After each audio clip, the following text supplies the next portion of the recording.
Hello friends, team सिमर related classes में मैं निरंजन कुमार आप सबों का फिर से बहुत बहुत स्वागत करता हूं। फ्रेंड्स, आज के क्लास में हम लोग जानेंगे शिक्षक भर्ती प्रक्रिया के बारे में।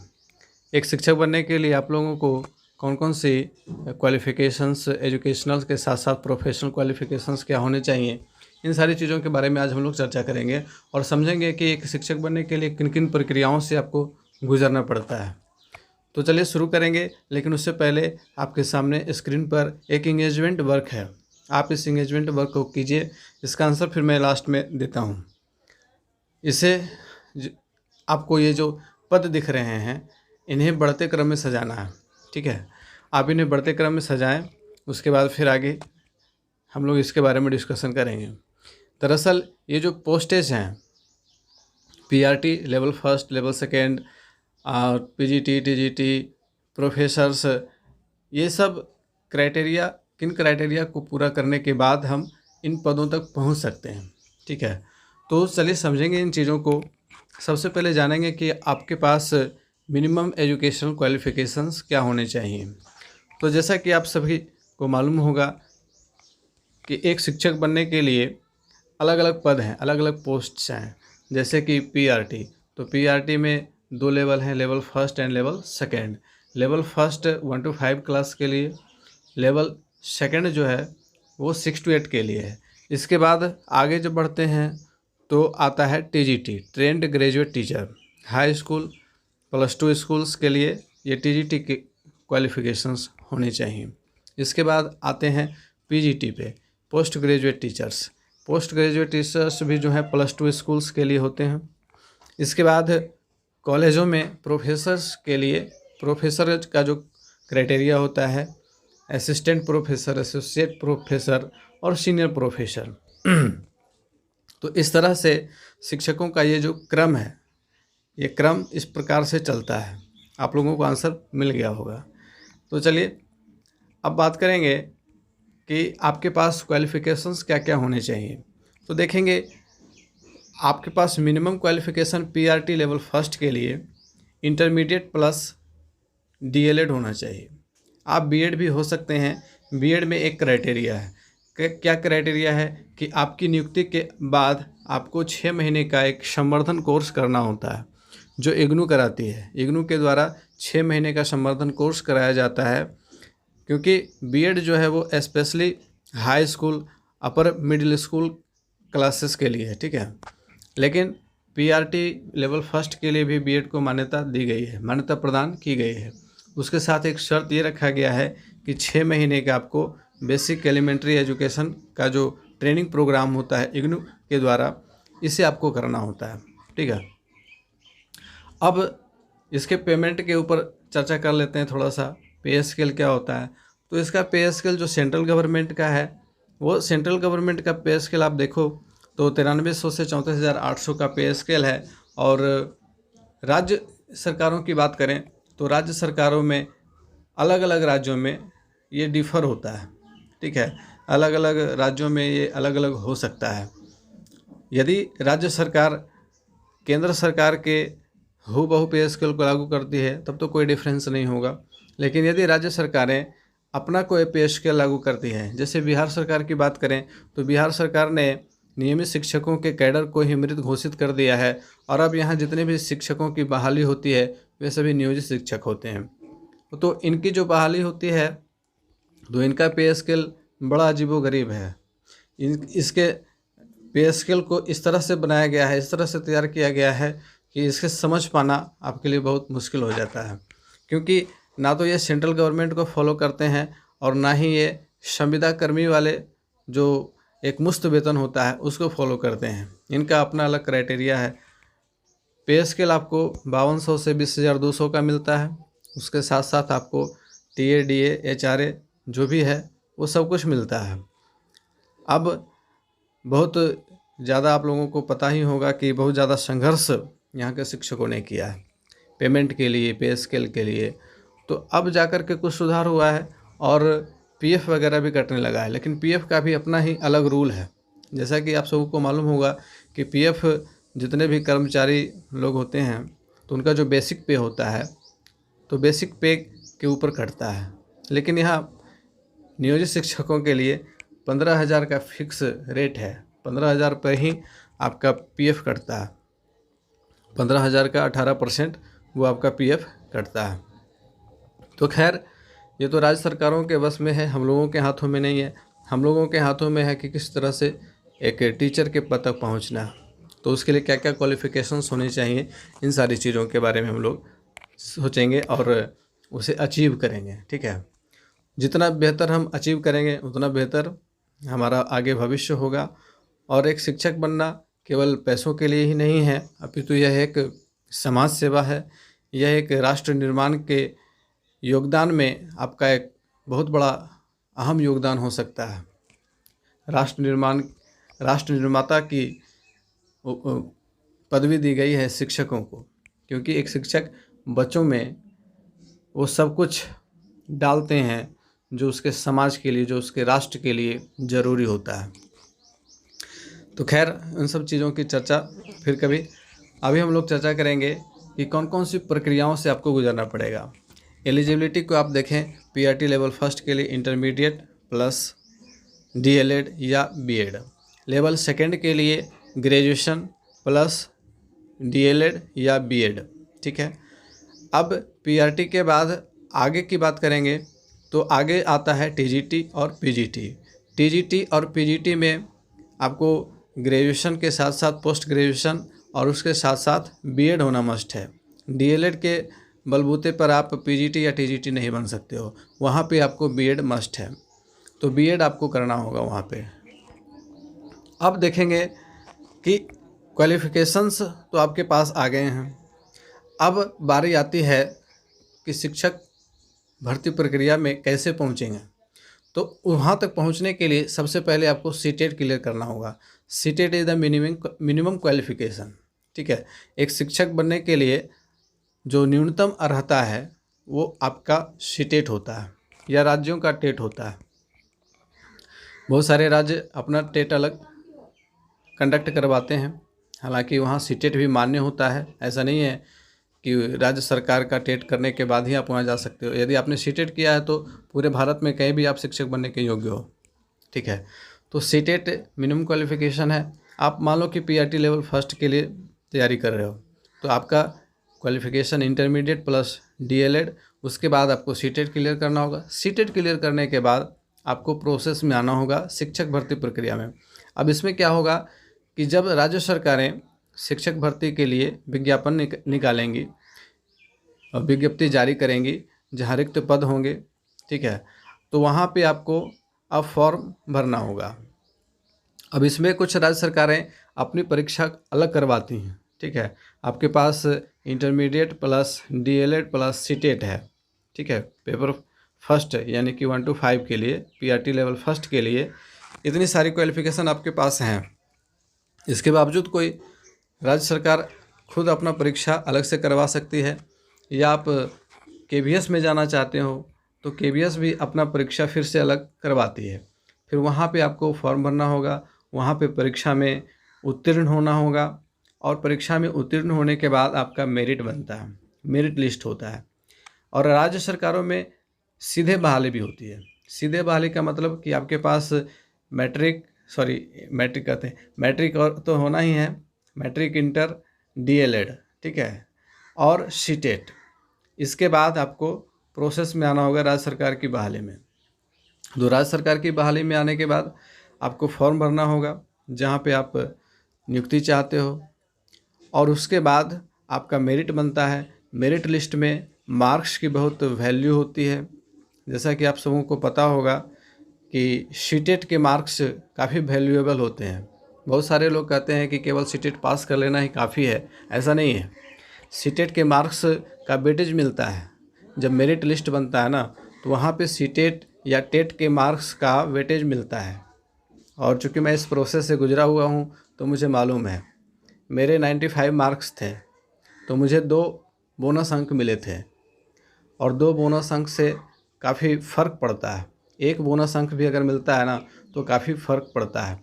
और ये बोनस अंक मिलने का जो क्राइटेरिया है, मैं इसे आपको क्लियर कर देता हूँ। 55% से लेकर के 69.99% तक यदि आपका नंबर है तो आपको 2 बोनस अंक मिलते हैं, ठीक है। इसे वेटेज अंक भी कहते हैं। और इसके बाद 70% से लेकर के 79.99% तक यदि आपका नंबर है तो आपको 4 वेटेज अंक मिलते हैं। इसके बाद 80% से लेकर के 89.99% के बीच यदि आपका नंबर है तो आपको 6 बोनस अंक मिलते हैं। और इसके आगे 90% से एबव यदि आपका सीटेट में नंबर है तो आपको 10 बोनस अंक मिलते हैं। तो जितना ज़्यादा आपका मार्क्स होगा आपको उतना ही ज़्यादा वेटेज मिलेगा और आप मेरिट लिस्ट में उतने ही ऊपर आओगे। अब समझते हैं कि पैनल कैसे तैयार किया जाता है, अर्थात आप मेरिट लिस्ट में कैसे आओगे, आपका मेरिट अंक जो होता है, मेधा अंक, वो कैसे तैयार किया जाता है। तो इसमें आपका मैट्रिक प्लस इंटर प्लस आपके जो प्रशिक्षण में प्राप्तांक हैं, प्रतिशत में प्राप्तांक हैं, उनका औसत निकाला जाता है, ठीक है। और उसके बाद आपका टेट या सीटेट में जो नंबर है उसके क्राइटेरिया के अनुसार, जैसा कि मैंने बताया, उसके अनुसार आपको बोनस अंक दिया जाता है और इस प्रकार से आपका मेरिट लिस्ट तैयार होता है। सपोज दैट आपके मैट्रिक, इंटर और ग्रेजुएशन कहते हैं, ये ट्रेनिंग वाले, इन 3 पोर्शन में पीआरटी फर्स्ट लेवल के लिए 1 to 5 क्लास के टीचर के लिए आपको 3 चीज़ चाहिए, मैट्रिक, इंटर और डीएलएड। तो यदि आपने matric inter DElEd, suppose that तीनों में आपके 60% मार्क्स हैं तो 60 + 60 डिवाइड बाय 3, ठीक है, आ जाएगा 60 ही। उसके बाद आपका जो सीटेट में मार्क्स है या टेट में मार्क्स है उसके अनुसार आपको बोनस अंक दिया जाएगा। सपोज दैट यदि आपका 69.99 तक है, यानी कि 70% से बिलो है, 55 से लेकर के 70% से बिलो तक है तो आपको 2 बोनस अंक मिलेंगे। और यदि आपका 70 to 79.99 तक है तो आपको 4 बोनस अंक मिलेंगे। यदि आपका 80% से लेकर के 89.99 तक जाता है तो आपको 6 मिलेंगे, 6 बोनस अंक मिलेंगे।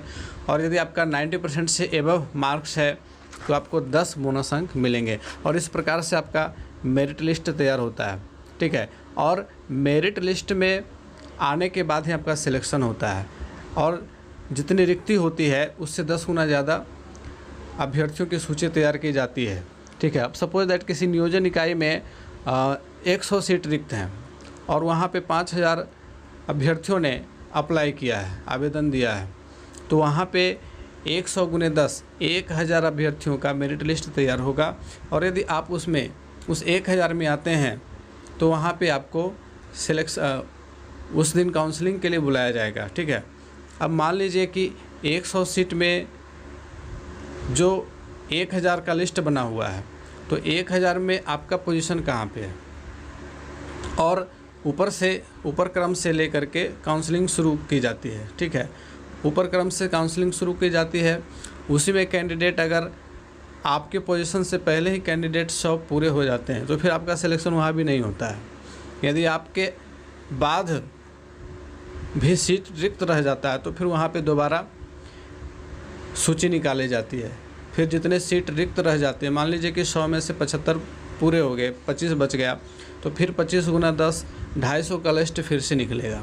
तो इस प्रकार से जब तक वहाँ पे रिक्ति पूरी नहीं हो जाती तब तक लिस्ट निकाला जाता है, क्योंकि 5000 आवेदन वहाँ पे ऑलरेडी पड़े हुए हैं, 5000 में से 100 को लेना है।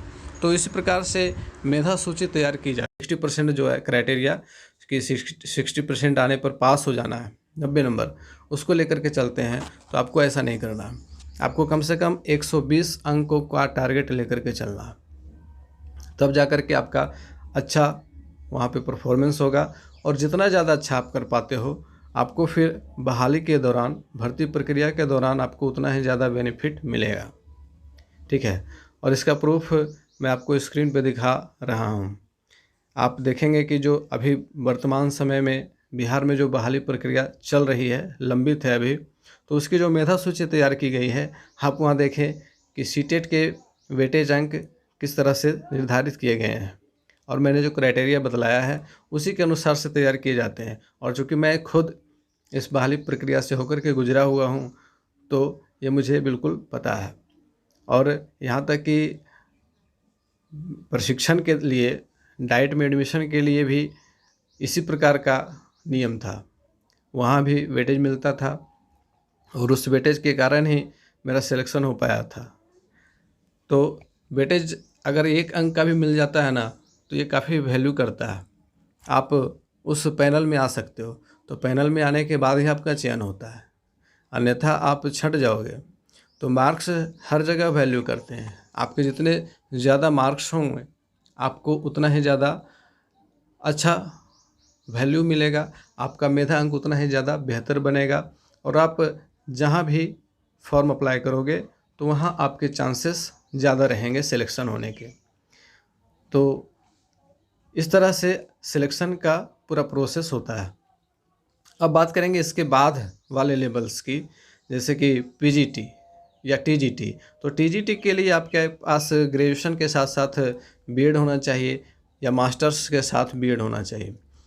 इसमें एक क्राइटेरिया ये भी है कि यदि आपके matric, inter, graduation, post graduation में फर्स्ट डिवीज़न मार्क्स हैं तो आपको डायरेक्ट वहाँ पे भर्ती प्रक्रिया में जा सकते हो। वहाँ जो परीक्षा आयोजित होती है वहाँ पे आप बैठने के योग्य हो जाते हो। पीजीटी या टीजीटी में भी आपको परीक्षा की प्रक्रिया से होकर गुजरना पड़ता है, या फिर यदि कुछ राज्य सरकारें हैं जहाँ डायरेक्ट बहाली होती है तो उसके लिए आपको STET यानी कि सीनियर टीचर एलिजिबिलिटी टेस्ट आपको क्लियर करना होता है। ठीक है, सीनियर एलिजिबिलिटी टेस्ट क्या है?